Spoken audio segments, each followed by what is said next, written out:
कहावत है जो हमारे यहाँ चलती है, अगर आपने देखा हो, तो वो दीन की दावत जो है बिल्कुल पुख्ता तौर से न केवल चलेगी बल्कि दौड़ेगी और पाखाना शरीफ और मूत्र मुबारक के साथ समाजवादी की सरकार जो है, वो सबके घर में जो अनाज पहुँचवाएगी, वो बाकायदा उसे छील के और हलाल करके उसको और पहुँचवाएगी। उसके बाद निश्चय है कि गेहूँ ही सब घर में जाएगा, वो लाल हो जाएगा। और दूसरी तरफ प्रधानमंत्री ने लाल टोपी को छा दिया है। तो आप क्या देख रहे हैं, ये हिट हो रही है आपकी बैट? संजय जी, एक्चुअल में क्या है कि कई बार मुझे लगता है कि अखिलेश यादव अपने पिता मुलायम सिंह यादव की वजह से 4-5 साल उत्तर प्रदेश मुख्यमंत्री जरूर रहे हैं, लेकिन जो उनकी समझ है, जो उनकी राजनीतिक समझ है, जो उनकी सामाजिक समझ है और जिस तरह के कम से कम मिनिमम संस्कारों की अपेक्षा एक पॉलिटिशियन से की जाती है, और ख़ासतौर से जब आप किसी बहुत जिम्मेदार सूबे के जिम्मेदार मुख्यमंत्री रह चुके हों, वैसा कुछ अखिलेश यादव में उनके वक्तव्य में दिखाई नहीं देता है। कई बार इस तरह की लूज टॉक वो करते हुए देखे जाते हैं, पाए जाते हैं। जो आज का इनका पूरा शो था, संयोग से मेरठ जिले के जिस स्थान पर ये रैली आयोजित की गई थी वो मेरा गांव है दबतवा, और ये मेरठ से करनाल हाईवे पर पड़ता है। आसपास के जो गांव हैं, दतवा है, बहादुरपुर है, बुरकपुर है, नानू है, नीकड़ी है, जटपुरा है, इसी तरीके से कोहली है और बटोली वगैरह है, बड़जेवर वगैरह, ये गांव वहाँ पर आसपास पड़ते हैं। उन गाँव की उपस्थिति सभा में थी। इसके अलावा बागपत से, बड़ौद से, छपरली से बसें भर करके मंगाई गई थी। मैंने वहाँ के लोकल लोगों से बात की है, क्योंकि मेरठ में पत्रकारिता कर चुका करीब 15-16 साल, जो शुरुआती दौर था मेरा पत्रकारिता का वहीं का था। तो वहाँ कई मित्र हैं पत्रकार, उनसे मैंने पूछवाया कि भाई क्या आम था वहाँ पर, क्योंकि ये लोग दावा कर रहे हैं कि 2 लाख 3 लाख की भीड़ थी, पर जहाँ पर ये सभा थी उसकी कैपेसिटी ही तो इतनी नहीं है। दूसरे, ये सभा जो है बद इंतजामी की एक मिसाल बन गई। जो कैमरा पर्सन के लिए मंच बनाया गया था, वो मंच जो है भर-भरा करके नीचे गिर गया। कई कैमरामैन ये को तो जो है बड़ा अपशगुन हो गया साहब। जी, कई कैमरामैन को चोटें आई, उसके कैमरे टूट गए। इसके अलावा जो माइक सिस्टम था, साउंड सिस्टम था, वो इतना पुअर था कि जो पीछे खड़े हुए लोग थे, उनको इनके भाषण समझ ही नहीं आ रहे थे, ये लोग बोल क्या रहे हैं। और जाम इतना बड़ा लग गया कि गंगा नहर पास से गुजरती है, तो नानू का पुल है और जो बलसुआ का पुल है, वहाँ तक जो है पूरा जाम वाम लग गया था, पूरी अव्यवस्था हो गई थी। तीसरी बात ये है कि जयंत चौधरी के नाम पर ये भीड़ आई थी। बेसिकली पहले ये राष्ट्रीय लोकदल की ही रैली होने वाली थी, बाद में इसको संयुक्त रैली में तब्दील कर दिया गया था। अखिलेश यादव को भी बुलाया गया और यहीं पर घोषणा कर दी उन्होंने कि हमारा गठबंधन हो रहा है। सीटों का तालमेल अभी मतलब पहचान नहीं हो पाई है, लेकिन मोटे तौर पर इन्होंने घोषणा कर दी। लेकिन जो वहाँ के रिपोर्टर हैं, उनका कहना ये है कि जो कुछ जयंत चौधरी ने कहा और जो कुछ अखिलेश यादव ने कहा, वो निराश करने वाली स्थितियां हैं। दोनों ही भाषण काल में परिपक्व नहीं है, अपरिपक्व है। जयंत चौधरी तो क्या कहना चाहते थे, क्या मैसेज देना चाहते थे, यही लोगों को पता नहीं चल पाया। तो मुझे लगता है कि जिस तरह की लैंग्वेज का इस्तेमाल ये लोग करते हैं, जिस तरह के तौर तरीके अपनाते हैं, या जिस तरह के गप मारते हैं कि 3 लाख की भीड़ थी या 2 लाख की भीड़ थी, हालांकि मैं अगर चुनावी रैली है तो 50-60 हजार की भीड़ को कम नहीं मानता। तो अगर आप उतनी ही घोषित करके चलें तो शायद जमीन पर आपके पैर रहें। और जहाँ तक सवाल है कि इनकी संभावना क्या है, जब आप आगे पूछने तो बताएंगे, लेकिन पिछले चुनाव के आंकड़े आपके पास भी हैं, मेरे भी हैं, सबके पास है कि वेस्ट यूपी में क्या हाल हुआ था राष्ट्रीय लोकदल का भी और समाजवादी पार्टी का। जी, अभिषेक, अब आप हमें पहले तो आप ये बताइए कि आपका जो विषय हुआ था, जो जी। उसके आंकड़े थे, उनकी क्या हाइलाइट थी, वो आप पहले बताएँ और उसके बाद फिर हम आपसे आगे प्रश्न पूछेंगे। सर, लेकिन उससे पहले मैं एक ओमकार सर का सर जो बात है वो कंटिन्यू करना चाहता हूँ, क्योंकि जयपुर डायलॉग टीम कड़का देवराज वहीं पे था, इसी रैली को कवर कर रहा था। आज मैं आपके दर्शकों के सामने एक बात कहना चाहता हूँ। इस रैली ने समाजवादी पार्टी की सरकार की संभावनाओं में मूत्र विसर्जन कर दिया है।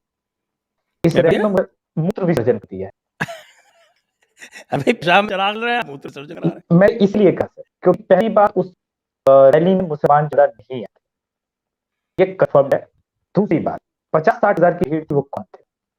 पश्चिमी यूपी बहुत सेंसिटिव है और इसको आपने प्रधानमंत्री मोदी और योगी जी के पीछे सरा के दिया। अब यहाँ से इस मूत्र विसर्जन को उठा करके तो मुसलमान क्या करे तुम्हारे साथ, पूरा इनके लिए पिच बना के तैयार किया और यहाँ से पीएम आपको ध्वस्त कर देंगे, खा जाएंगे। आज तो पहला ही हमला हुआ है लाटू पे। आने वाले समय में भाषण कला में जो जय की ओर से बता रहे हैं, मैं उसको पॉइंट फिर से दूं, जो अपरिपक्वता दिखी है वो मतलब बताता है। तीसरी बार इन्होंने कहा कि 2 यूपी के लड़के, इस बार एक लड़का बल गया, दूसरा भी लड़का है बेड़ा गर्क करेगा। अब मैं अपने पोल के बारे में बता दूं कि 4 दिन पहले मैंने अपने चैनल पे किया था इंडिया डायलॉग्स की मदद से हमें बीजेपी की जो सीट की पहले जो वोटिंग परसेंटेज उसको बढ़ा के 43% कर दिया है। पहले मैं 41.7% किया था।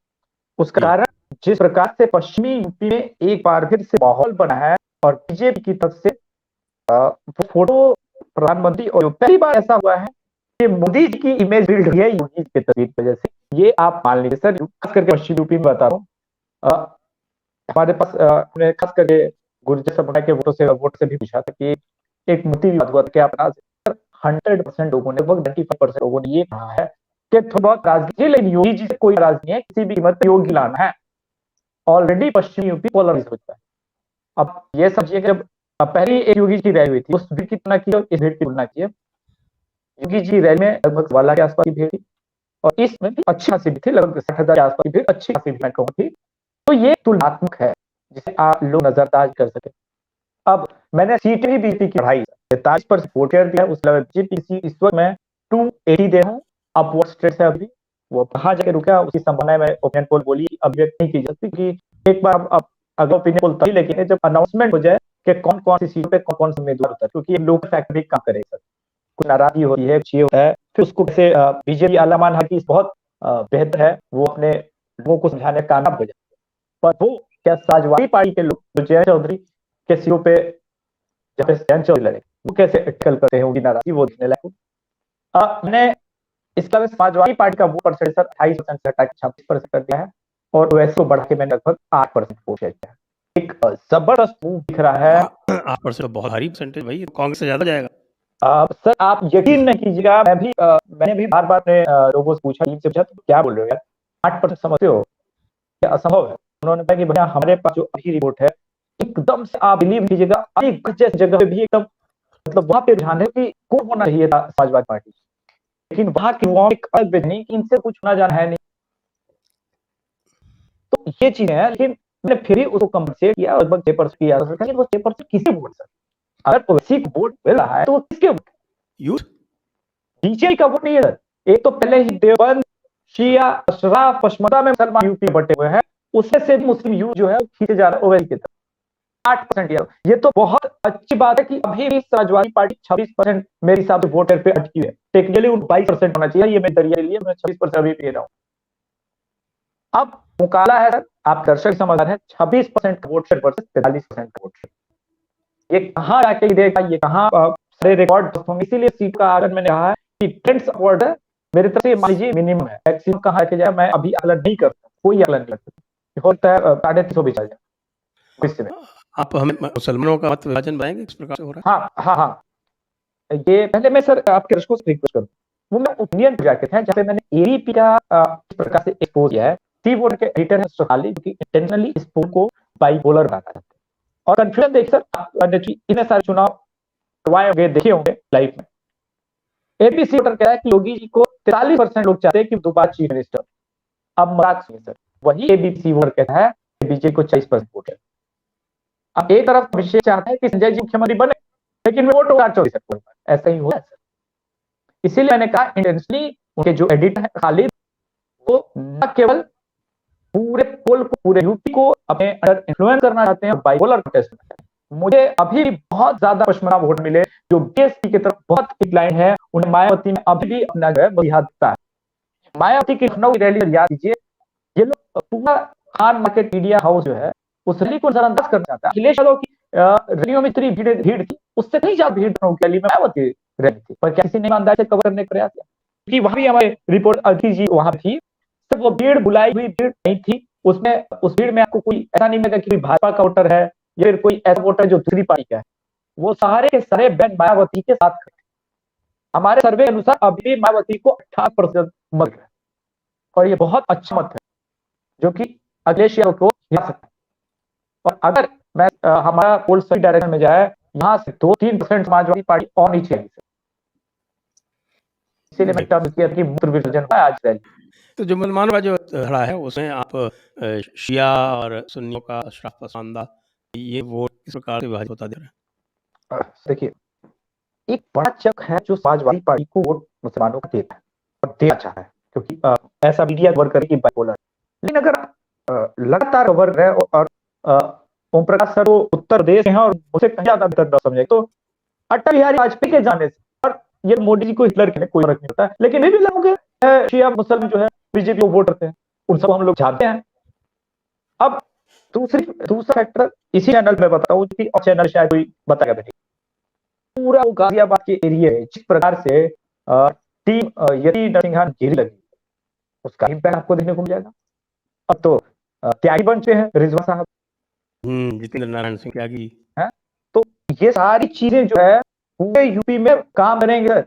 और मैं हमेशा कहता हूँ कि पीएम मोदी हमेशा कहते थे कि चुनाव समय गलत बात करता, विकास की बात ठीक है, लेकिन आज इस प्रकार से टोपी को काउंटर किया, और पीएफ फैक्टर जो 2015-14 में हुआ करता रहा, लड़कियों की बलात्कार के बाद लाशें जो है पर्यावरण दिवस के नाम पे लड़की रहती थी पे, सबको इस प्रकार से वो याद दिलाने में माहिर है। इन बच्चों को पता नहीं चलेगा कि कब जो है इनका पता। हाँ, मुलायम सिंह है नहीं, शिवपाल को साथ ले नहीं रहे हैं। इसीलिए मैं क्या सर शिवपाल यादव भी ये संभावना है कि चूंकि होने वाला सीटों के जश्न, अगर शिवपाल यादव 5-7 सीटों पे भाजपा के साथ मान गया, फिर आप देखिए क्योंकि ऑलरेडी बैकवर्ड टॉक स्टार्ट हो गई है। सही है, बिल्कुल सही है। और एक बात बार-बार की जाती है, साहब ब्राह्मण है वो बड़ा नाराज है योग से, उसकी क्या स्थिति है आपके इस सर्वे में? वो तो मैंने सर्वे भी दिखाया और उसके सबूत भी है, स्पेशली हमने बातचीत सुनी है उस ओपिनियन पोल में सिर्फ ब्राह्मणों से स्पेशली कि क्या फैक्ट है। हमारे सर्वे के अनुसार 90% ब्राह्मण बिल्कुल एकदम खड़े हैं योगी के साथ, और वो दिखता है। आप बनारस जाइए, प्रयागराज जाइए, या फिर आप विंध्याचल चल जाइए, कहीं भी जाइए, कानपुर जाइए, इससे ज्यादा ब्राह्मण का तो वर्चस्व नहीं हो गया, आप तो जानते हैं कानपुर एरिया में, वहां चलिए एकदम बाकी से बोलते हैं मोदी नहीं और ये नहीं और बड़ा, मतलब को कॉन्फिडेंस है कि 300 साल, वो तो 300-350 सीटों की अभी तो बात है, जबकि उतना टेम्परेचर पीक पे पहुंचा नहीं। जी, और मैं इन्होंने कांग्रेस ने जो हवा बनाई थी, लखीमपुर कांड और ये सब किया था, उनकी क्या स्थिति? तो सर आप ओमकार सर से पूछ सकते हैं, इसका जवाब आपको एग्जैक्ट मिलेगा। आप तो एक बार फिर वो सीटों के संख्या बताइए, फिर ओमकार सर पास होते हैं। समाजवादी पार्टी को मैंने 60 से 70 सीटें दी है, मेरी दया दी है। बीजेपी को 280 दी है, और मायावती जी को मैं 18-19% वोट के बावजूद है अभी सीटें ज्यादा नहीं दे रहा हूँ कि वो कन्वर्ट नहीं हो पाएंगे बहुत ज्यादा सीटों में, लेकिन फिर मेरे हिसाब से 15 से 20 सीट लेके आ कांग्रेस का खाता मुझे नहीं लगता कि 5 सीट को क्रॉस करेगी। खाता खुल जाएगा? चलिए, आपने बहुत अच्छी बात कही। अब हम पूछते हैं ओंकार जी से, क्या ओंकार जी, आपने कांग्रेस बहुत लंबे समय कवर की है, जी जी तो ये भन प्रियंका डंका जो है वो उसमें कोई आवाज आ रही है या नहीं आ रही है, और कांग्रेस हेडक्वार्टर पे क्या स्थिति है, वो कैसे देख रहे हैं इसको? देख संजय जी, आप अगर राजनीति में हैं, आप अगर कुछ करना चाहते हैं, चुनाव के समय कम से कम आप घर से बाहर निकले, लोगों के बीच जाएं, ये तो कम से कम वो दिखा रही हैं प्रियंका वाड्रा। वो अब भी अगर घर से नहीं निकलती और जब चुनाव घोषित हो जाते और तब जनसभाओं को संबोधित करती, तब मुझे शिकायत हो सकती थी या किसी को भी शिकायत हो सकती थी। पर कम से कम चुनाव घोषणा से 6 महीने पहले से वो सक्रिय तो हैं, वो जमीन पर तो जा रही हैं, वो लोगों के घरों तक तो पहुंच रही हैं, चाहे लखीमपुर खीरी हो, चाहे कोई दूसरा कोई ऐसा घटना हुई हो, उनके घरों तक जा रही हैं, कहीं छोटे-छोटे कुछ प्रोग्राम वगैरह भी कर रही हैं, करती तो दिख रही हैं, उछल-कूद तो बहुत कर रही हैं। एक बहुत पुराना किस्सा याद आ रहा है, जंगल में जो बाकी के जानवर थे, वो शेर से नाराज हो गए, क्योंकि वो रोज एक किसी जानवर को खा जाता था, तो बहुत ज्यादा असंतोष हो गया। उन्होंने तय किया कि भाई ऐसा है, ये राजा ठीक नहीं है, इसको बोलो। तो सब इकट्ठा हो गए, सब पीड़ित थे, सबकी सभा हो गई और कहा कि भाई हम आपको राजा नहीं मानते। शेर ने कहा कि भाई ऐसे कैसे? तो उन्होंने कहा नहीं, हम सब एकजुट हैं, हमारा एक मत है, अब से आप राजा नहीं। तो उन्होंने कहा कि चुनाव करा लीजिए। चुनाव की घोषणा हो गई, मुहर्रती हुई, प्रचार शुरू हो गया, उसके बाद चुनाव हुआ। वो और उसका कुनबा शेर का वो एक तरफ रह गए और बाकी सबने बंदर को राजा चुन लिया, वो भी शेर को चिढ़ाने के लिए। अब चुन तो लिया उन्होंने शेर को चिढ़ने के लिए, लेकिन कुछ ही दिन बाद शेर ने एक लोमड़ी के बच्चे को दबोच लिया और दबोच करके बैठ गए। अब लोमड़ी जो है वो इधर घूम रही, देख रही है राजा साहब कहाँ हैं।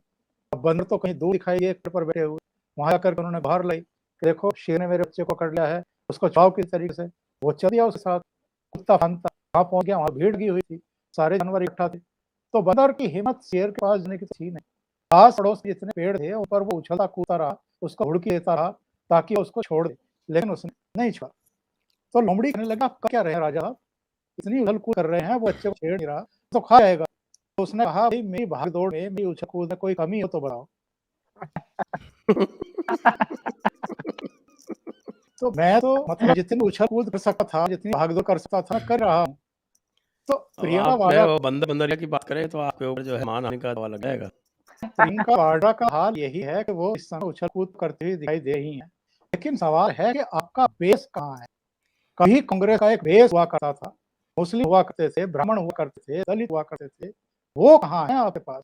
जब आपके पास कोई बेस वोट ही नहीं है। ब्राह्मणों के खिलाफ तो वो खालिस्तानियों पर प्रचार कर रही हैं। हाँ, लखीम खीरी में आपने देख लिया कि क्या हो रहा है कि लखीमपुर खीरी में तो ब्राह्मणों के खिलाफ ही लड़ रहे हैं, अजय मिश्रा को बर्खास्त करो, और अब भी इन आंदोलन जीवियों के जरिए यही करवा रहे हैं। तो एक्चुअल में क्या है कि ठीक है, आप भाग दौड़ कर रहे हो, दिखाई दे रहे हो, ये आप अपने आप को बेवकूफ बना रहे हो या लोगों को बेवकूफ बना रहे हो या पार्टी के बाकी नेताओं को बेवकूफ बना रहे हो, ये तो आप जानो। पर इसका हासिल क्या होने वाला है जब तक कि आपके हाथ में कोई बेस वोट ना हो। एक तो बेस वोट हो, और जिन मुसलमानों के लिए आप सलमान खुर्शीद की किताब लिखवाते हो, इसे दूसरे से कुछ करवाते हो, इस तरह के झाड़ फूक करते हो कि कम से कम मुसलमान हमारी तरफ आ जाए। कुल मिलाकर तो इनका प्रयास ये है ना कि पूरे देश में अगर मुसलमान हमारे पास किसी तरीके से आ जाए तो कुछ दूसरी जातियां भी आ सकती हैं। और जहाँ तक उत्तर प्रदेश का प्रश्न है, वहाँ मुसलमान अखिलेश यादव को या असदुद्दीन ओवैसी को देखेंगे या कांग्रेस को देखेंगे, जिसके पास कुछ है ही। तो इसलिए जो अभिषेक तिवारी कह रहे हैं कि 5 सीटें आ जाएंगी, मुझे 5 भी आती हुई दिखाई दे रही हैं। क्योंकि क्योंकि जो 2 इन पिछली बार चुनकर के आए थे, राकेश सिंह और अदिति सिंह, वो भी भाग गए। मसला रायबरेली की अगर हम बात करें तो, जहाँ बिल्कुल अभी कम से कम पिछले लोकसभा चुनाव में तो वो सीट उन्होंने किसी तरीके से बचा ली, रायबरेली वालों ने इनकी इज्जत रखी। और वहां से भी एमएलए अगर भाग रहे हैं आपके पास से, तो फिर तो कहाँ से आएंगी सीटें, और 5 सीटें भी कहाँ से आ जाएंगी? ओमकार सर, मैं ये कहना था, मैंने प्रमोद यही कहा तिवारी वाली कि एक सीट आ जाएगी रामपुर खास हाँ वाली। हाँ, प्रमोद वो नहीं मिल सर, जाएगा। वो तेरी वही नहीं करेगी। मैं ये कहा था कि 5 सीटें आ जाए तो मैं प्रियंका वाड्रा की अचीवमेंट मानूं। हाँ मैं ये नहीं कहा था कि 5 सीटें आएंगी कि बहुत मुश्किल लग रही है। हाँ, लेकिन संजय सर, आपने इतना कभी कंफ्यूजन किसी पार्टी के अंदर नहीं देखा कि पंजाब में वो ईसाई को चेहरा बना दिया चिन्ह को, यहाँ पे वो भूले लिया करें। समझिए, सलमान खुर्शीद से हिंदू विरोधी बयान देता रही, लखीमपुर आपने देख लिया, और वो ये चाहती है कि कुछ ब्राह्मण वोट उसको अभी भी मिल जाए, कुछ हिंदू वोट अभी मिल जाए, और मुसलमान का विश्वास है नहीं। मतलब चाहती क्या है, उसकी आइडियोलॉजी के इस वक्त कांग्रेस की, खुद कांग्रेस से लोगों को समझ नहीं आया। ग्राउंड लेवल कोई ऑर्गेनाइजेशन है नहीं, ग्राउंड लेवल पे तो हमें आज तक इतने दिन से हमारे लड़ी यूपी में घूमे, जयपुर डायलॉग की टीम के लड़के इतने दिन से घूमे हैं, हमें डिबेट में बीएसपी के का सपोर्टर मिलता है, हमें डिबेट के दौरान समाजवादी पार्टी मिलता है, अब तो दिन ओवैसी का यूथ समर्थक मिल जाता है, लेकिन आज तक सर हमें कोई हार्ड कोर कांग्रेसी जमीन पे नहीं मिला है जो ये लग सके यूपी में इस प्रियंका वाड्रा जी की सरकार, तो या तो इनकलाब रहता है समाजवादी पार्टी की तरफ या फिर बीएसपी की तरफ। अब मैं तो बताऊंगा, अभिषेक जी बताइए, 13 तारीख को विश्वनाथ धाम का उद्घाटन है, मैं इसका खुद क्या प्रभाव पड़ने वाला है? बहुत जबरदस्त है। आपने तस्वीरें देखी होगी और आपकी बैक टीम पास रखो तो मैं कहूँगा दिखाइएगा, मतलब अद्भुत फर्क है। और बनारस के लोग, सबसे बड़ी बात, इस परिवर्तन को एक्सेप्ट कर रहे हैं। बड़ा अच्छा एक वहाँ पे पप्पू की अड़ी है सर, एक फेमस बनारस, यहाँ पे अक्सर पॉलिटिकल डिस्कशन मिल जाता है। तो 90 वर्षीय नवयुवक मुझे मिले थे, वो मैं आपको युवक कहते तो मैंने उस नाम से बोला। उन्होंने कहा कि मुझे हंसी आ रही है कि लोग कहते हैं मोदी जी तो औरंगजेब मंदिर के पास के लिए आए और ढांचा तोड़े। अरे औरंगजेब मंदिर तोड़ के मस्जिद बनाए थे, इन्होंने पुराने खंडर मंदिरों को पुनर्जीवित किया है और नया मंदिर बनाया।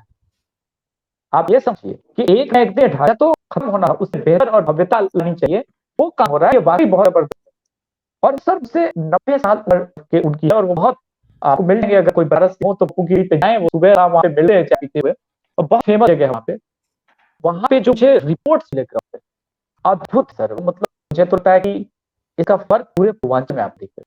वैसे पूर्वांचल में मोदी का पेट बहुत बढ़िया है और योगी का भी, लेकिन ये एक अलग बल का है। पूर्वांचल एक्सप्रेस की ये हो चुकी है अब कॉरिडोर। दूसरी चीज सर, अपने ओमकार सर ने भी किया, इस वक्त जो फायर ब्रांड है बीजेपी की तरफ से, वो योगी नहीं है, केशव प्रसाद मौर्य है, और एकदम फ्रंट से लीड कर रहे हैं। अब जो लास्ट कुछ दिन पहले उन्होंने क्लियरली मथुरा लेकर एक हिंट दिया था, जिस पर ट्विटर पे ट्रेंड चल रहा है, और ये बड़े बड़े पॉलिटिकल पार्टिसिपेंट्स में कि अगर केशव प्रसाद मौर्य जिस हिसाब से फायरिंग कर रहे हैं, बहुत बड़ा धक्का है बॉडी वोटर का। इसका क्रिस्टल क्लियर मतलब यह है कि बैटिंग जो है फायर ब्रांडिंग हिंदुओं के नाम पे बहुत तेज होने वाली है। सिर्फ योगी जी मोदी नहीं दिखेंगे, केशव प्रसाद मौर्य ने अपना संभाल लिया है और बहुत अच्छा संभाल। अनुप्रिया पटेल वहां पे ऑलरेडी अब देने लगे हैं मिर्जापुर में, हाथ जोड़ने लगे उनके, उनको पता चल गया है कि आज 7 या 8 सीटें बीजेपी इस बार देने वाली है। तो एक अच्छा कॉम्बिनेशन, उनको पता है कि अगर 8 सीट मिलेगी उनके मुताबिक और 8 सीट में वो जीत जाएगी, तो नहीं अब कांग्रेस बड़ी पार्टी जो है उत्तर प्रदेश में आने वाले समय में अपना हो जाएगी अनुप्रिया पटेल की विन सिचुएशन। एक जवाब बताना चाहता हूँ, राजभर से है वो बंदर की लाठी वाली प्रकाश सर ने बात कही, मैं थोड़ा और बोलता हूँ कि गुवाहाटी में कोई कमी लगे हो तो बताइए, समाजवादी से बात नहीं हुई, ओवैसी से बात नहीं हुई, घूम फिर के 2 सीटें देंगे, 3 सीट देंगे, एंट्री रख लीजिए जी। और वो भी लेते हैं, देखिए एक्चुअली में राजभर वोट बीजेपी के साथ कंसोलिडेटेड अभी भी रहा है, तो लोग कह रहे छोड़ यार, देने के होते हैं, तो हमारे राज्य वोटर हमारे साथ नहीं है, क्योंकि इनके छोटा भाई बीजेपी के साथ है। अच्छा। हाँ, तो ये है स्थिति। बिल्कुल, और मैं सभी से अनुरोध करूंगा, देख रहे नीचे जेडी एटीएस पुल के आंकड़े, और मैं आप सभी से अनुरोध करूंगा कि कृपया जेडी एटीएस पुल को सपोर्ट करें।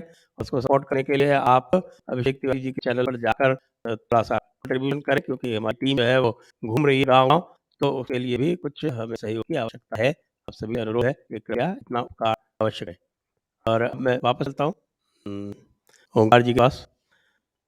ये काफ़ी बीच में दिखा था और हमने आप भी नोटिस किया था कि योगी जी और मोदी जी में कुछ विषयों को लेकर मतभिन्नता थी। लेकिन अब तो ऐसा लग रहा है कि बिल्कुल दोनों की जोड़ी जो है वो ज़बरदस्त एक दूसरे को कॉम्प्लीमेंट करते हुए बैटिंग कर रही है, और जो सामने वाले जो बोल रहे हैं कि क्रिकेट का उदाहरण दिया जाए, तो वो पूरी तरह से समझ नहीं पा रहे हैं कि इनको कैसे काउंटर किया जाए। एक्चुअली संजय जी, जो मैंने रीड किया है, नरेंद्र मोदी बहुत कैलकुलेटिव तरीके से काम करते हैं। कब उनको क्या करना है ये उनको बहुत अच्छे तरीके से आता है, यानी राजनीति समझ उनकी अब तक कम से कम कोई दूसरा चेहरा तो नहीं दिखाई दिया कि कब क्या स्टेप लेना है, वो अच्छे तरीके से जानते हैं।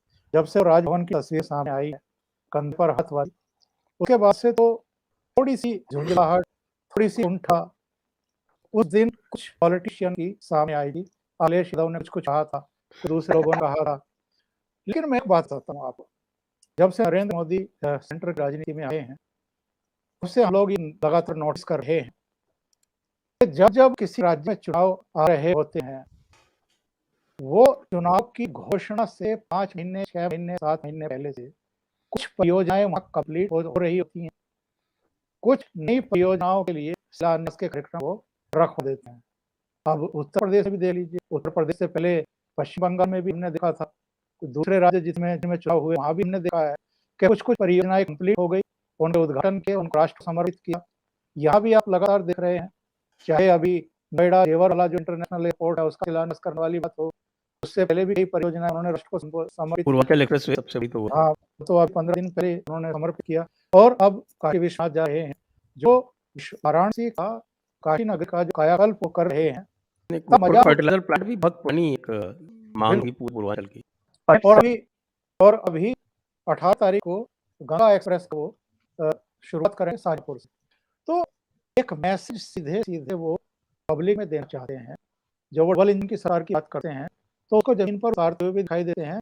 एक मैसेज देते हैं कि देखो, जो टाइम तय किया था इन परियोजनाओं का, उस टाइम फ्रेम में पूरी हो रही है, शुरू भी हमने की थी, इसका उद्घाटन भी हम कर रहे हैं, आप समर्पित कर रहे हैं, और नई परियोजनाओं का सूत्रपात करते हैं, शिलान्यास करते हैं, तो एक और उम्मीद लगा देते हैं कि भाई अगर सेंटर के साथ यूपी में भी इन्हीं की सरकार रही या दूसरे राज्यों में इन्हीं सरकार रही, तो जिस तरीके से ये उद्घाटन हुए हैं योजनाओं के, उसी तरीके से ये परियोजनाएं भी मूर्त रूप लेंगी। तो नरेंद्र मोदी कोई सांप्रदायिक बात नहीं करते हैं, किसी तरह की धर्म की, जाति की, दूसरे तरीके की बात नहीं करते। हाँ, उनका कोई ठेल ही दे तो वो अपनी जाति बता देते हैं कि मैं किस जाति हूँ, उसके लिए उन्होंने नीचे वालों को छोड़ा हुआ है, जिसका जिक्र अभी अभिषेक रहे थे कि मौर्य साहब जो हैं वो किस तरीके से गुलेल से छोड़ रहे हैं और वो सही ठिकाने पर जाकर के लग रही है, और जिनको तिल मिलाना है वो तिल मिलाएंगे। वो 10-5 दिन, 2 दिन, 4 दिन उस पर बयानबाजी शुरू होगी, टीवी डिबेट शुरू हो जाएंगी, एक माहौल बन जाएगा, घरों में बैठे हुए, ड्राइंग रूम में बैठे हुए लोग सुनेंगे, उनके खून खोलेंगे, एक परसेप्शन क्रिएट होगा पार्टी के लिए, और इस तरीके से धीरे धीरे ध्रुवीकरण होता है। यानी कई स्तर पर भारतीय जनता पार्टी रणनीति बनाती है। इसका क्या काम है, मुझे लगता है कि ये तय है इनको कब क्या बयान दें हैं, मुझे लगता है ये भी तय है। और जो प्रधानमंत्री कर रहे हैं वो कर रहे हैं। जिस चीज की चर्चा आप कर रहे थे कि योगी और मोदी में कुछ मसलों को लेकर के कुछ था, तो मीडिया में ज्यादा था। और मुझे लगता है कि वास्तविकता में ये हर जगह होता है, केवल मोदी और योगी की बात नहीं है। इसी तरह की चीजें कहीं ना कहीं खट्टर के बीच, मोदी के बीच भी हो सकती हैं। इसी तरह की चीजें शिवराज सिंह के और मोदी के बीच में भी हो सकती हैं, दूसरे मुख्यमंत्री और प्रधानमंत्री के बीच में भी हो सकती हैं। ये इसलिए ज्यादा इसको तूल दिया गया क्योंकि उत्तर प्रदेश में एक पूरा तबाह है, पूरा इकोसिस्टम है जो इन विवादों को तूल देना चाहता है और उसका सियासी लाभ उठाने की कोशिश करना चाहता है। पर जैसा मैं कहा है कि नरेंद्र मोदी एक अलग तरह के लीडर हैं। उनको पता है कि अब इस तरह की चर्चाएं चल भी रही हैं, अगर फैलाई भी गई हैं और अगर कुछ था भी तो उसको कब ठीक कर देना है ताकि उससे किसी तरह का कम से कम पार्टी को नुकसान ना हो। एक बात जी। और कहूँगा संजय, वैसे तो ये पोल सिर्फ उत्तर प्रदेश का है कि जो जयप्रकाश लोग की टीम अभिषेक बारी की जिस देहरादून में भी है, मैंने स्पेशली लोगों को भेजा था कि आप उत्तराखंड और बॉर्डर एरिया को भी थोड़ा सा देख लें। तो 2-3 चीजें अभी 2 परियोजनाएं शुरू की है। एक तो देहरादून और ये पहुंचने का ऋषिकेश पहुंचने का 2.5 घंटे में सर मोदी जी, बड़ा ड्रास्टिक परिवर्तन हुआ है पिछले पूरे इसमें। मेरे ख्याल से उत्तराखंड में बीजेपी बहुत अच्छे पोजीशन पे आ गई है और कांग्रेस उतने खराब पोजीशन पे आ गई अपनी ही नीतियों के कारण, अंदरूनी लड़ाइयों के कारण। देवस्थानम बोर्ड डेप्यूटी लोग मांग मान ली गई है, वो पूरी तरह से जी, निरस्त हो गया है। बिल्कुल, बिल्कुल, वो बहुत बड़ा हम लोगों एक ने बड़ी उपलब्धि है और ये दिखाती है जो बार-बार कहते हैं कि भई आप वोट देके और फिर बिल में मत चले जाइए। वोट देके जिस पार्टी को वोट दिया है उससे अपनी कीमत वसूलिए वोट की और वो लोगों ने क्या प्रेशर बनाया तो उसका परिणाम हमें एक सुखद देखने को मिला। और मुझे लगता है कि इसका जो परिणाम चुनाव पे भी बीजेपी के लिए सुखद ही होगा। बिल्कुल, अभी हम सीटों का नहीं दे लेकिन एक अपवर्ड मूव है और 5 मिनट का जिस दिन टाइम मिले स्पेशली एक रिकॉर्डेड वीडियो मैं पूरा उस तरफ भेज दूंगा। जो भी सी और परसेज के आते होंगे तो लड़के पहुंचे यहाँ पे। लेकिन अभी जो हमारे पास मोटा-मोटी रिपोर्ट है बहुत अच्छे पोजीशन में भाजपा पहुंच गई है। हो सकता है कि पिछली बार तो सीटें कम है लेकिन कांग्रेस नहीं आई और कांग्रेस अब बोलता है पंजाब भी ना है, फिर वो बाकी बात। पंजाब में तो बहुत अभी मामला जो है वो पूरा गड्डम-गड्ड है। जब तक वहाँ पर अलायंस इत्यादि सब बिल्कुल फाइनल नहीं हो जाता तब तक वहाँ कुछ भी कहना बड़ा बीजेपी और रिस्की है। कैप्टन अमरिंदर इसीलिए आए, कोई आश्चर्य नहीं है। भावना है। अब मैं एक बार फिर से जा रहा हूँ ओंकार के पास, किसान आंदोलन का क्या असर रहेगा? किसान आंदोलन का एक हल्का सा असर तो मुझे देखने को मिल रहा है वेस्ट यूपी में। जो आज की रैली थी इसमें मोस्टली जाट थे और जाट अगर इतनी बड़ी संख्या में जयंत चौधरी के लिए आ रहे हैं, आरएलडी के लिए आ रहे हैं, तो इसका संकेत तो है, आपको नकार नहीं सकते हैं। मैंने आपके ही प्रोग्राम में पहले भी कहा था कि इस बार जयंत चौधरी को, राष्ट्रीय लोकदल को पश्चिमी उत्तर प्रदेश में कुछ सीटें मिलेंगी। उनकी संख्या कितनी होगी बस ये देखने वाली बात है। वो 5 भी हो सकती हैं, 7 भी हो सकती हैं, पर जितनी मिलेंगी वो भारतीय जनता पार्टी के ही जाट कैंडिडेट को हरा करके इनको मिलेंगी। तो ये अच्छे तरीके से भारतीय जनता पार्टी का नेतृत्व समझ भी रहा है, जान भी रहा है और संभव है संजय जी और बहुत सारे कारण गिने जा रहे हैं कि प्रधानमंत्री नरेंद्र मोदी ने इनकी मांगे क्यों मान ली या अब भी जिनकी बाकी मांगे हैं उनके सामने सरकार क्यों झुक रही है। जो जमीन से चीजें आ रही हैं, जो फीडबैक मिल रहा है, कहीं ना कहीं उसका प्रेशर भी उनके ऊपर है। वो अपने नुकसान को अगर बचाना चाहते हैं वेस्ट यूपी के या दूसरे इलाकों के, पंजाब के, तो जितना वो बचाने की कोशिश कर रहे हैं उतना शायद बचा नहीं पाएंगे, उससे ज्यादा देश के दूसरे हिस्सों में उनको नुकसान हो जाएगा। क्योंकि कई बार आपकी तरफ से कुछ गलत मैसेज चले जाते हैं पब्लिक में और मैं ये मानता हूँ कि इन 3 कृषि कानूनों को वापस लेने का जो फैसला है ये गलत फैसला है और इसके बहुत गलत संदेश जो हैं उनके समर्थकों में भी गए हैं। बहुत सारे लोग निराश हैं, हताश हैं कि मोदी को ये नहीं करना चाहिए था, इनसे सीधे सीधे निपटना चाहिए था। पर मुझे लगता है कि कहीं और ना मुझे कहीं लगता है वो अभी भी निपटना पड़ेगा क्योंकि वो अभी भी रास्ता छोड़ने को तैयार नहीं।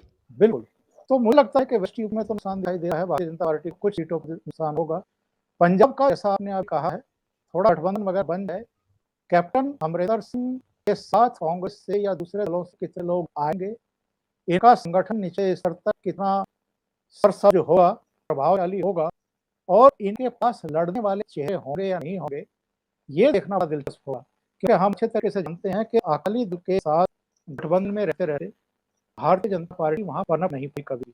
भारतीय जनता पार्टी की लीडरशिप वहां इवॉल्व नहीं हो पाई, होने नहीं दिया अकाली दल ने और इस वजह से ये जो चुनाव है 2022 का, इसको मैं भारतीय जनता पार्टी के लिए बिल्कुल नहीं मानता हूँ कि कोई संभावना भारतीय जनता पार्टी की है।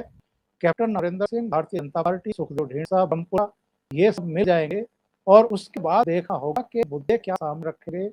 वहां जो भारतीय जनता पार्टी और आरएस को लेकर के नाराजगी रही है, विश्व किया गया है 3 कृषि कानूनों लेकर के, वो कितना नॉर्मल हो पाया है, लोगों का गुस्सा कितना शांत हो पाया है, धूल कितनी बैठ पाई है, ये सारी चीजें जो हैं अब आगे निर्भर करेंगी कि ये वहाँ कुछ परफॉर्मेंस दे पाएंगे या नहीं दे पाएंगे। जी, वैसे अगर देखें तो पंजाब बॉर्डर पे इलाहाबाद है और वहाँ के जो चुनाव परिणाम आए वे चौंकने वाले थे और वैसे छोटा चुनाव हारते थे मुश्किल से 4-5 हज़ार से 5-5.5 हज़ार के अंतर से ही वो जीत पाए।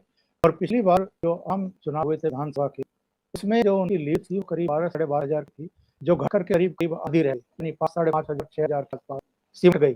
तो हरियाणा ने तो संकेत दिया है कि आप लाख आंदोलन कर ले, आप लाख काले झंडे दिखा ले, आप मुख्यमंत्री का हेलीपैड खोद दे, मंच छोड़ दे, पर जो जनता है उसका रिएक्शन कुछ और है। और देखिए हरियाणा में, क्योंकि मैं एडिटर भी काम कर चुका हूँ, लंबे समय कर चुका हूँ, तो मुझे पता है कि वहाँ के मतदाताओं का माइंडसेट जाटों के खिलाफ क्या है। जब जब जाट वहाँ हिंसक हुए हैं, आंदोलित हुए हैं, उन्होंने इस तरह से इसकी गोलबंदी की है, तब तब जो गैर जाट हैं वो भी उतनी ही तीव्र गति से एकजुट हुए हैं। और यही वजह है कि 2014 में मोदी के नाम पर वहाँ पर बहुमत मिला था, 2019 में मोदी का जलवा चल रहा था, लेकिन मनोहर लाल खट्टर जो उतने लोकप्रिय मुख्यमंत्री नहीं माने जाते हैं, उन्हें कुशल भी नहीं माने जाते हैं, इसके बावजूद गैर जाट होने के वजह से और जो वहाँ हिंसा की गई थी जाट आरक्षण को लेकर के कई शहरों को जला दिया गया, उसकी वजह से जो गैर जाट वोटर थे वो इकट्ठा हो गए थे और उन्होंने भारतीय जनता पार्टी को वोट दिया था। और आने वाले विधानसभा चुनाव में भी, आने वाले लोकसभा चुनाव में भी यही आपको रुख वहां के मतदाताओं का फिर देखने मिलेगा, जो आपको एलनाबाद में दिखाई दिया है। क्योंकि एलनाबाद में जो वोट पड़े हैं भारतीय जनता पार्टी को, वो इस आंदोलन के अगेंस्ट भी जो लोगों का गुस्सा है वो भी आपको वोटों के रूप में परिवर्तित होते हुए दिखाई दिया। जी, तो अब हम चलते हैं प्रश्नों की ओर, प्रश्न लेते हैं।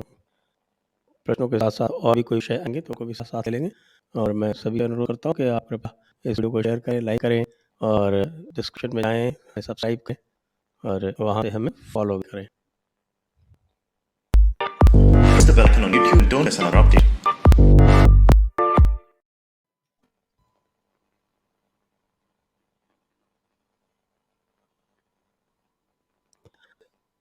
Is left is right.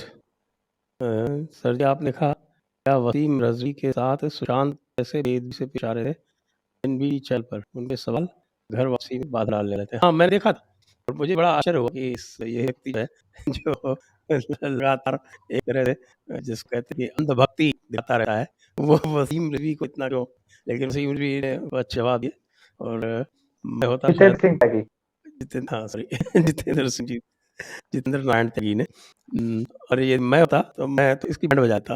तो किसके सवाल इस प्रकार के थे। जी, अंदम चौधरी औकाश को सुनकर दूरदर्शन पुराने जमाने वाले न्यूज़ बुलेटिन की रहता हो जाती तो क्या कॉम्प्लीमेंट माना जाए। धन्यवाद कॉम्प्लीमेंट ठीक है, बिल्कुल कॉम्प्लीमेंट है और आज है भी से टाई वाई लग रहा है कि एंकरिंग कर रहे हैं। राजेश्वर पचौरी, आज की अखिलेश और जयंत की जनसभा से जाट लैंड में क्या सिचुएशन रहेगी बीजेपी की? अभी मैंने बताया था कि वहाँ पर कुछ सुगबुगाहट तो है, और हालांकि मैं ये नहीं मानता हूँ कि हर किसी कोई बहुत लोकप्रिय नेता थे, बहुत लोकप्रिय होते तो ना बागपत में हारते ना मुजफ्फरनगर में हारते। 2014-2019 में लगातार 2 चुनाव हारे हैं। जयंत चौधरी भी लगातार 2 चुनाव हारे हैं, एक मथुरा से 2014 में और 2019 में बागपत में।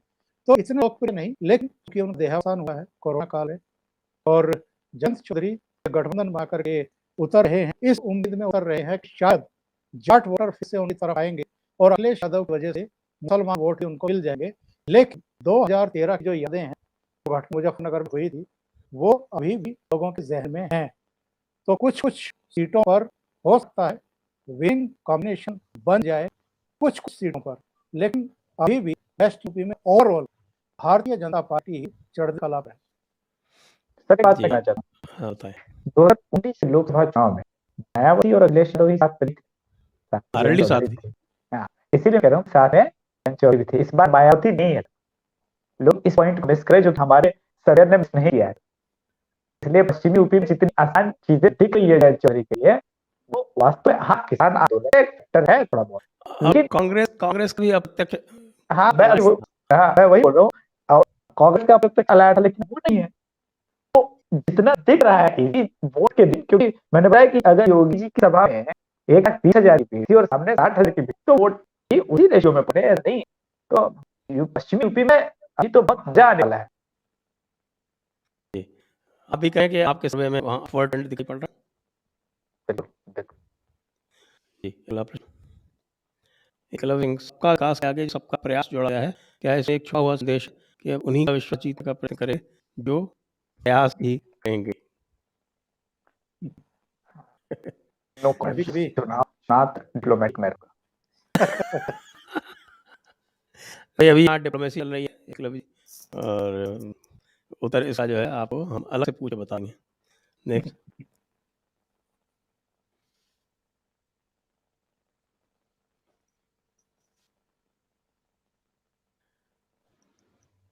कल्याण नाम घंटी या घाटी। I am from Telangana. We are eagerly waiting for a big win in UP for Yogi ji, as we have a huge upsurge for Hindutva here, which in turn make way for a big win in Telangana in 2023. बिल्कुल सही Very कह good. रहे हैं ये Telangana. बार में तो तेलंगाना से तो जितनी भी खबरें आ रही है भारतीय जनता पार्टी के लिए वो बहुत पॉजिटिव हैं, बहुत सकारात्मक हैं। और जिस तरीके से चंद्रशेखर राव के बारे में, उनके कुटुंब के बारे में जानकारियां मिल रही हैं, सूचना मिल रही हैं, तो लोगों का असंतोष है, ठीक है। और दूसरी बार चीफ मिनिस्टर हैं, लेकिन जो अपेक्षाएं थी तेलंगाना की उनसे, वो अपेक्षा तो पूरी नहीं कर पाए हैं, फुलफिल नहीं कर पाए हैं। और इस तरह से लोकसभा चुनाव में वहाँ पर भारतीय जनता पार्टी ने परफॉर्मेंस किया था। मुझे लगता है कि 2023 में और चुनाव में भारतीय जनता पार्टी वहाँ की सत्ता में आ जाए तो किसी भी आश्चर्य नहीं होगा। हाँ, वहाँ मुझे काफी अच्छा दिख रहा है। मुझे भी नहीं लगता।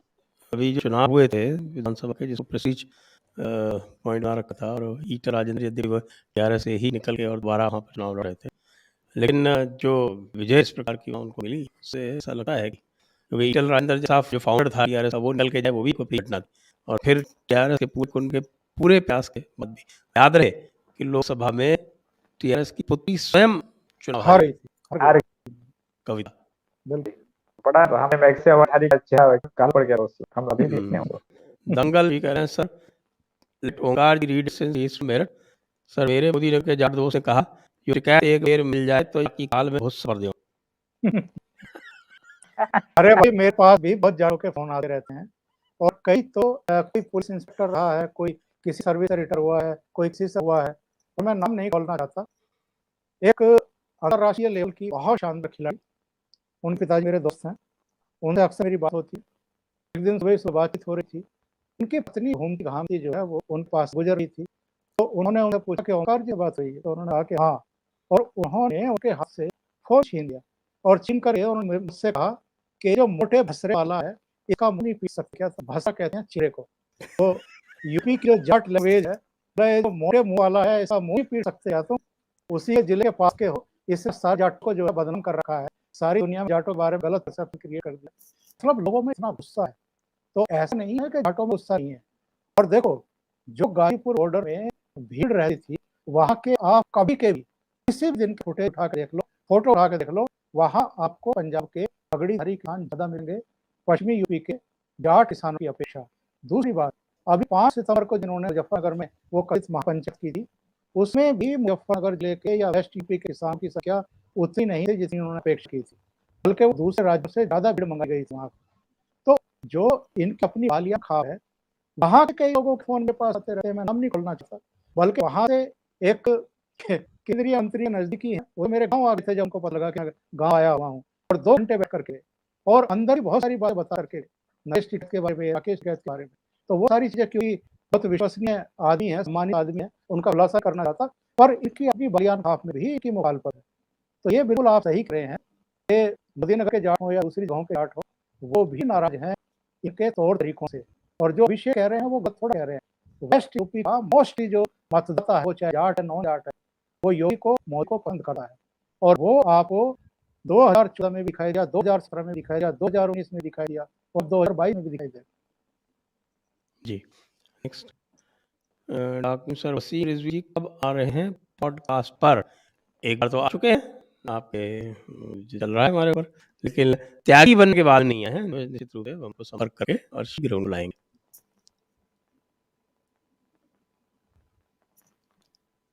एकल सिंह डिप्लोमेटिक और अनडिप्लोमेटिक योगी जी जनता का दिल जीत चुके हैं, अब कोई नहीं रोकता। जय श्री राम और आप तीनों को प्रणाम। धन्यवाद। मेरा तो लक्ष्य आपको पता है, और मैंने संजय सर को पहले ही बताया कि ओपिनियन तो और बाकी चीजें अलग है, लेकिन योगी जी को लेकर हमारा लक्ष्य कुछ और है और जमीन पे अलग ढंग से कार्य करना है। तो इस वजह से हम अभी नहीं चाहते कि बीजेपी के आलोक हम खान मार के गए थोड़ी जो इस तरह की चीजें बयान करेगी तो हमें ही उसका नुकसान झेलना पड़े। वो का खान मार के गया है। नेक्स्ट विकास पंडित, मुझे लगता है कि उत्तर प्रदेश की जनता ने योगी महाराज को केवल एक बार के मुख्यमंत्री चुना ही नहीं था। प्रश्न यह है कि महाराज का मार्ग प्रधान की कुर्सी तक सफल कैसे बनाया जाए। जैक जी। मैं विकास पंडित जी की बात से 90% एग्री हूं।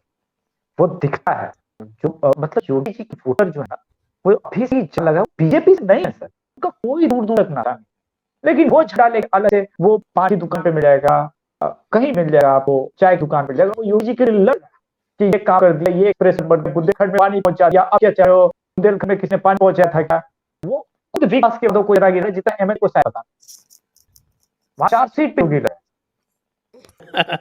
नहीं ये बात सर मैं बहुत सीरियस हो रहा हूँ, 4 सीट योगी लगे। जी अगला प्रश्न राकेश शर्मा को धन्यवाद। इसी के साथ प्रश्नकाल समाप्त होता है। आप दोनों महानुभावों को बहुत बहुत धन्यवाद, दर्शकों को बहुत बहुत धन्यवाद। बहुत धन्यवाद जय श्री राम, और जय हिंद, वंदे मातरम। आप लोगों को समिट की कामयाबियों के लिए बहुत बहुत साधुवाद, बहुत बहुत बधाई। हाँ मैंने तो शो एग्री थी तो आपका और ओंकार जी का भगला शो तो टॉप पे चल रहा है। शुभरात्रि ओमकार सर, प्रणाम सर, आशीर्वाद दायरे संसद। Press the bell icon on YouTube and don't miss another update.